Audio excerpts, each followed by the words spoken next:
Chers abonnés de Rota TV, bonjour, bonsoir et bienvenue dans ce flash d'informations. Voici les titres.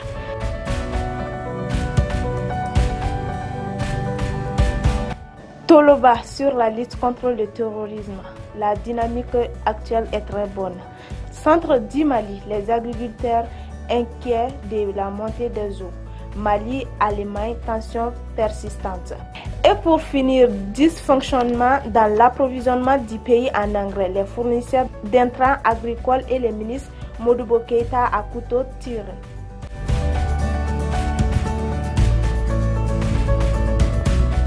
Mesdames et messieurs, bonjour et bienvenue dans ce flash d'information.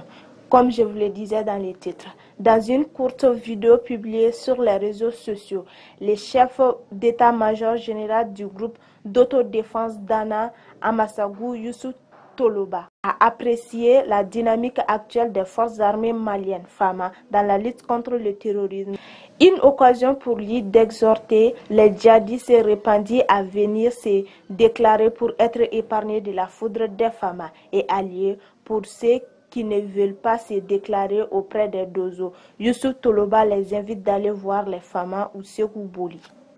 La montée des eaux préoccupe les agriculteurs de certaines régions du centre du pays, à Badjangara et Sékou. Les responsables d'agriculture affirment que cette montée des eaux n'est pas sans conséquences sur les agriculteurs dans ces régions. Pour eux, de nombreux champs peuvent rester inexploités, tandis que d'autres semences seront aussi détruites par l'eau.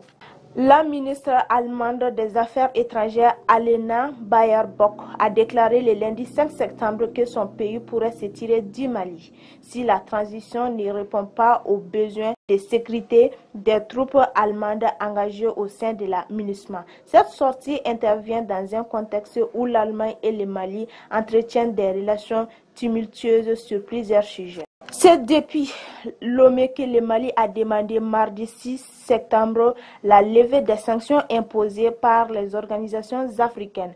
Après 2 coups d'État militaires en 2 ans, le ministre malien des Affaires étrangères a tenu à souligner les progrès accomplis par son gouvernement sur la voie d'un retour des civils au pouvoir. L'une des priorités majeures du gouvernement de transition reste l'organisation d'élections libres, transparentes et crédibles en vue du retour à un ordre constitutionnel apaisé et sécurisé dans les délais de 4 mois à compter de mars 2022, a déclaré Abdoulaye Diop devant un groupe ad hoc créé par l'Union africaine en 2020. Après le premier putsch des colonels maliens, la sanction concerne la suspension du Mali des organisations africaines et la sanction individuelle prise par la CEDEAO en fin 2021 contre quelques 150 membres de la junte.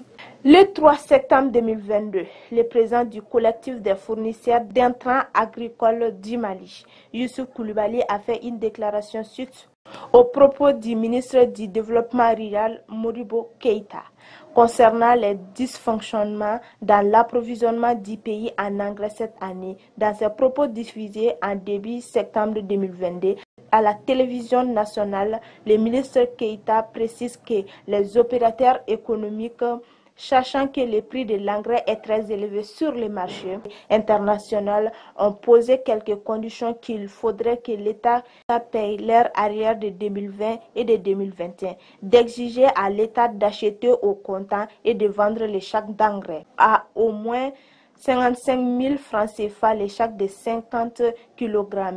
Il n'en fallait pas plus pour faire réagir le président du collectif des fournisseurs d'intrants agricoles du Mali, Youssouf Koulibaly, qui dit que le prix du sac d'engrais à 55 000 francs CFA, ce n'est pas arrivé nulle part au Mali au titre de la campagne. C'est à la junte tirée que les fournisseurs réclament leur paiement pour des services faits qui datent de 2 à 3 ans. Les arrières réclamés sont antérieurs à 2020. C'est ce qui met fin à ces flashs d'informations. Merci à vous de l'avoir suivi. On se donne rendez-vous à la prochaine, Inch'Allah. D'ici là, prenez soin de vous.